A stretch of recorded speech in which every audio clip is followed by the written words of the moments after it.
आज हम लोग पढ़ेंगे समष्टि अर्थशास्त्र का दूसरा अध्याय। ये क्लास 12th का है और ये इकोनॉमिक्स समष्टि अर्थशास्त्र का दूसरा अध्याय है, जिसका नाम है राष्ट्रीय आय का लेखांकन।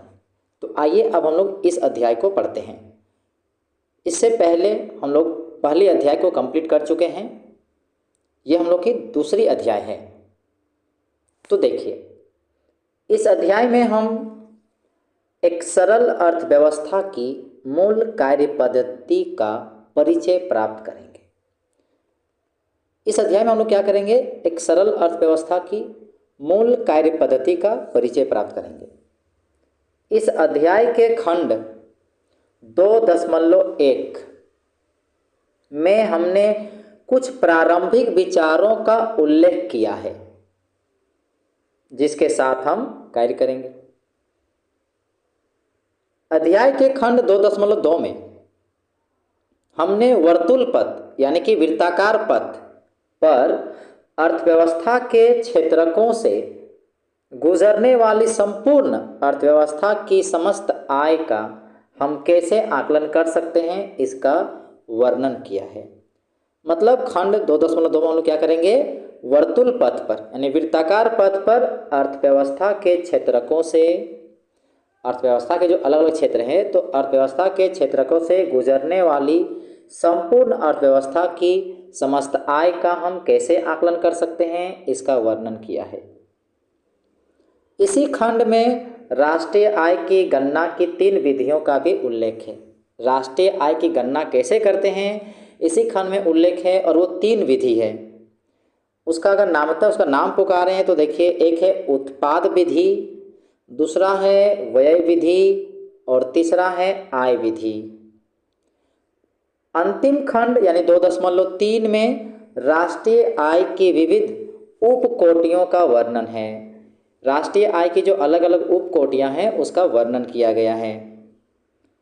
इसमें विभिन्न कीमत सूचकांकों जैसे कि सकल घरेलू उत्पाद अवस्फीतिक, सकल घरेलू उत्पाद अवस्फीतिक, उपभोक्ता कीमत सूचकांक, थोक कीमत सूचकांकों की परिभाषा दी गई है अंत में।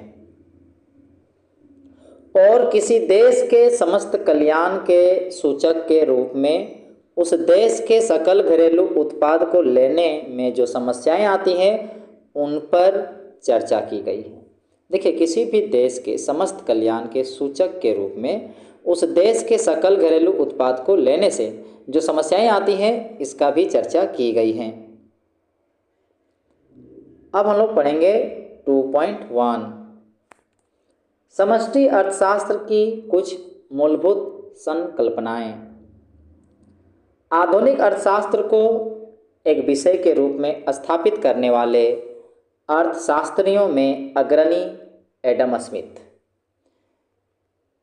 यानी आधुनिक अर्थशास्त्र को एक विषय के तौर पर स्थापित करने वाले जो अर्थशास्त्री हैं वो कौन हैं? अग्रणी एडम स्मिथ हैं, यानी कि एडम स्मिथ का मुख्य योगदान है। अपनी सबसे महत्वपूर्ण कृति, उसके द्वारा जो लिखी गई पुस्तक जो है an inquiry into the nature and causes of the wealth of nation का नाम दिया। किसी राष्ट्र की आर्थिक संपत्ति का सृजन कैसे होता है, देश अमीर अथवा गरीब कैसे बनते हैं, ये अर्थशास्त्र के कुछ केंद्रीय प्रश्न हैं। ऐसा नहीं कि जिन देशों को खनिज अथवा वन अथवा उपजाऊ भूमि जैसे प्राकृतिक संपदा उपहार स्वरूप प्रकृति से प्राप्त हुए हैं, वे देश प्राकृतिक रूप से धनी हैं। ये जरूरी नहीं है कि अगर कोई देश खनिज, वन, अधिक उपजाऊ वाला भूमि, प्राकृतिक संपदा अगर बहुत ज़्यादा है तो वो अमीर होगा, वो धनी होगा। वास्तव में संसाधन संपन्न अफ्रीका और लैटिन अमेरिका विश्व के सबसे गरीब देश हैं।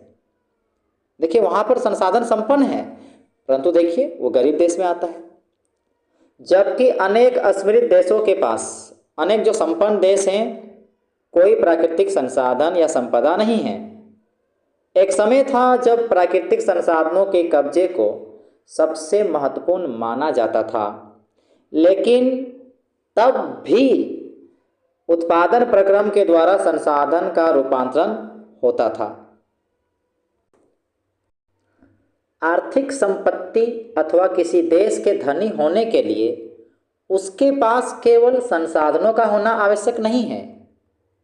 मुख्य बात यह है कि इन संसाधनों का उपयोग कैसे किया जाए जिससे उत्पादन का प्रवाह उत्पन्न हो।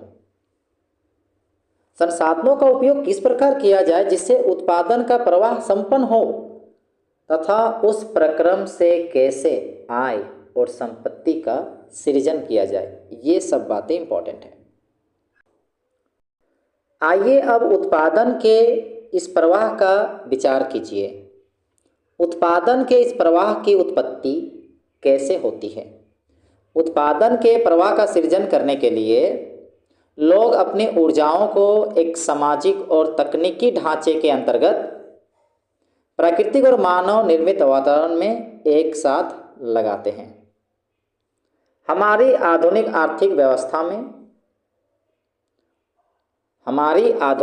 आर्थिक व्यवस्था में उत्पादन के इस प्रवाह की उत्पत्ति लाखों छोटे बड़े उद्यमों के द्वारा वस्तुओं और सेवाओं के उत्पादन से होता है। इनमें बड़ी संख्या में लोगों को नियोजित करने वाले बड़े बड़े निगमों से लेकर एकल उद्यमी व्यवसाय शामिल हैं। लेकिन उत्पादन के बाद इन वस्तुओं का क्या होता है, यहाँ प्रश्न उठ रहा है। यहाँ पर लिखा है कि हर वस्तु के उत्पादकों को अपने निर्गत को बेचने की प्रवृत्ति होती है। इसलिए पिन अथवा बटन जैसे लघुत्तम पदों से लेकर वायुयान, ऑटोमोबाइल, बड़ी मशीनरी अथवा कोई विक्रय योग्य सेवा जैसे डॉक्टर, वकील, वित्तीय सलाहकार की सेवा तक सभी वस्तुओं तथा सेवाओं का उत्पादन उपभोक्ताओं को बेचने के लिए किया जाता है।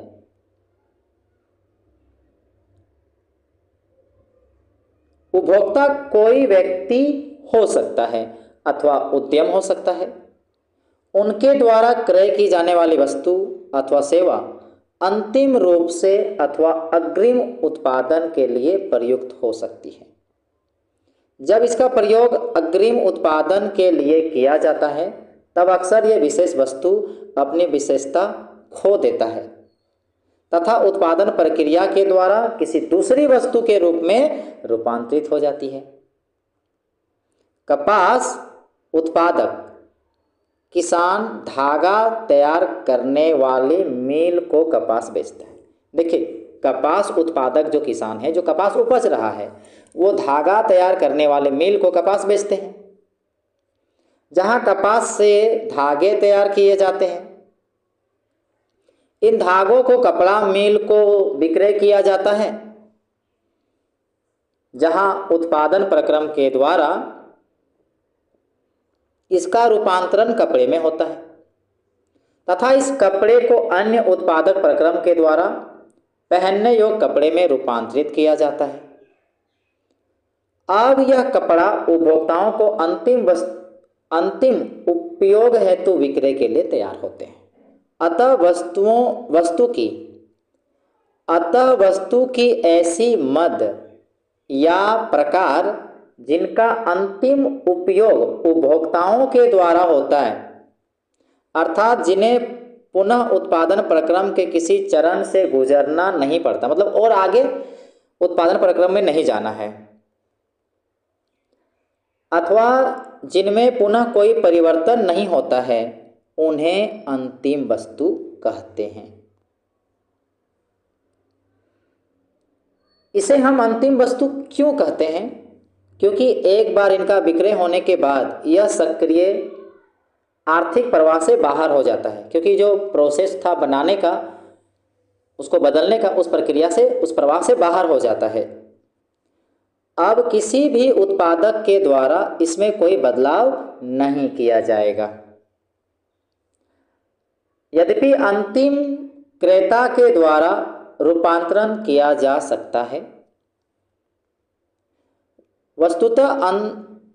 वस्तुतः कई अंतिम वस्तुएं ऐसी होती हैं जिनका उपभोग के दौरान रूपांतरण होता है। अतः चाय पत्ती का उपभोग हम उसी रूप में नहीं करते जैसा हम खरीदते हैं, बल्कि इसका उपयोग पेय चाय के रूप में होता है। देखिए अंतिम में भी बदला है, जिसका उपभोग किया जाता है। इस तरह हमारे रसोई घर में प्रायः भोजन पकाने के प्रक्रम के माध्यम से कच्चे खाद्य पदार्थों को खाने योग्य बनाया जाता है, किंतु घर में भोजन पकाने का कार्य आर्थिक क्रियाकलाप के अंतर्गत नहीं आता है। यद्यपि उत्पाद के रूप में इसमें परिवर्तन होता है। घर में बनाया गया भोजन बाजार में विक्रय हेतु नहीं जाता है। यद्यपि यदि इसी प्रकार के भोजन बनाने या चाय बनाने का काम किसी जलपान गृह में किया जाए, जहाँ की इन पकाए गए पदार्थों का विक्रय उपभोक्ताओं को किया जाता है, तब वही मदें जैसे कि चाय पत्ती अंतिम वस्तुएं कहलाएगी तथा आगतों के रूप में गिनी जाएगी, जिससे कि आर्थिक मूल्यवर्धन होता है। आर्थिक मूल्यवर्धन, इसमें आर्थिक में मदद मिल रहा है मतलब। अतः कोई वस्तु अपनी प्रकृति के कारण नहीं बल्कि उपयोग की आर्थिक प्रकृति की दृष्टि से अंतिम वस्तु बनती है। तो यह कहना चाह रहा है कि कोई वस्तु अपनी प्रकृति के कारण नहीं बल्कि उपयोग की आर्थिक प्रकृति के दृष्टि से अंतिम वस्तु बनती है। अंतिम वस्तुओं को भी दो भागों में बांटा जा सकता है, एक उपभोग वस्तुएं और दूसरा पूंजीगत वस्तुएं।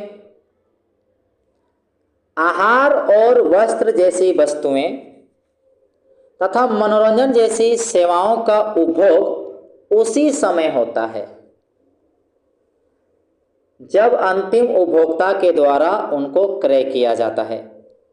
इन्हें उपभोग वस्तुएं या उपभोक्ता वस्तुएं कहते हैं, जिसमें सेवाएं भी सम्मिलित है, किंतु सुविधा की दृष्टि से हम उन्हें उपभोक्ता वस्तुएं कहते हैं। इसके बाद कुछ अन्य प्रकार की भी वस्तुएं होती हैं जो टिकाऊ प्रकृति की होती है और उत्पादन प्रक्रम में उनका प्रयोग होता है। ऐसी वस्तुओं में औजार, उपकरण और मशीन आते हैं। यद्यपि अन्य साध्य वस्तुओं का निर्माण तो करते हैं, लेकिन उत्पादन प्रक्रम में इनके खुद के रूप में कोई परिवर्तन नहीं होता है। मैंने बोलना चाह रहा है कि अन्य साध्य वस्तुओं के निर्माण तो करते हैं, लेकिन उत्पादन प्रक्रम में इनके खुद के रूप में कोई परिवर्तन नहीं होता है। ये अंतिम वस्तुएं भी हैं, किंतु यहाँ अंतिम रूप में उपयोग की जाने वाली अंतिम वस्तुएं नहीं हैं। ऊपर हमने जिन अंतिम वस्तुओं की चर्चा की है, उनसे भिन्न ये किसी भी उत्पादन प्रक्रम का निर्णायक आधार होती हैं, जिससे उत्पादन में मदद मिलती है और उत्पादन संभव हो जाता है। इन वस्तुओं से पूंजी के एक भाग का निर्माण होता है, जो कि उत्पादन का एक महत्वपूर्ण कारक है। इसमें एक उत्पादक उद्यमी ने निवेश किया है तथा वे उत्पादक प्रक्रम में उत्पादन चक्र को जारी रखने हेतु इसे सक्षम बनाता है। ये पूंजीगत वस्तुएं हैं तथा इनमें क्रमशः टूट-फूट होती रहती है। अतः समय समय पर इसमें मरम्मत की जाती है तथा कालांतर में समय के साथ इसे बदल भी दी जाती है। किसी अर्थव्यवस्था द्वारा धारित पूंजी के स्टॉक को बचाया जाता है, उसे कायम रखा जाता है और आंशिक रूप या पूर्ण रूप से पुनः नया किया जाता है। यही इसकी महत्वपूर्ण विशेषता है जिसका अनुकरण किया जाएगा। देखिए यहाँ यह याद रहे कि कुछ वस्तुएं जैसे टेलीविज़न सेट, ऑटोमोबाइल घरेलू कंप्यूटर, यद्यपि अंतिम उपभोग की वस्तुएं हैं, फिर भी उनमें एक समान विशेषता होती है जो पूंजीगत वस्तु जैसी होती है।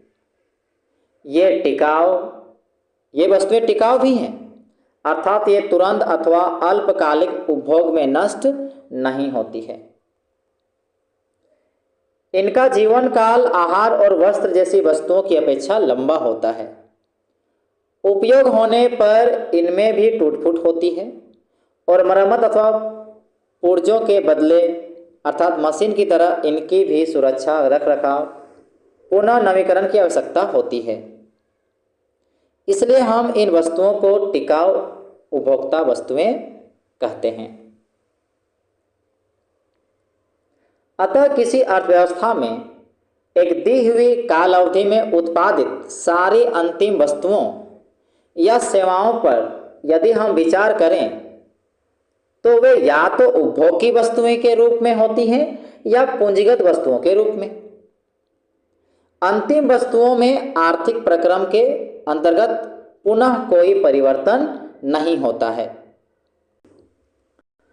अर्थव्यवस्था में कुल उत्पादन की एक बड़ी मात्रा अंतिम उपभोग के रूप में समाप्त नहीं होती है और ये पूंजीगत वस्तुएं भी नहीं हैं। इन वस्तुओं का उपयोग अन्य उत्पादक आगत सामग्री के रूप में कर सकते हैं, जैसे ऑटोमोबाइल निर्माण के लिए इस्पात की चादर का उपयोग और बर्तन बनाने के लिए तांबे का उपयोग। ये मध्यवर्ती वस्तुएं हैं जो प्रायः अन्य वस्तुओं के उत्पादन में कच्चे माल अथवा आगत के रूप में प्रयुक्त होती हैं। ये अंतिम वस्तुएं नहीं हैं।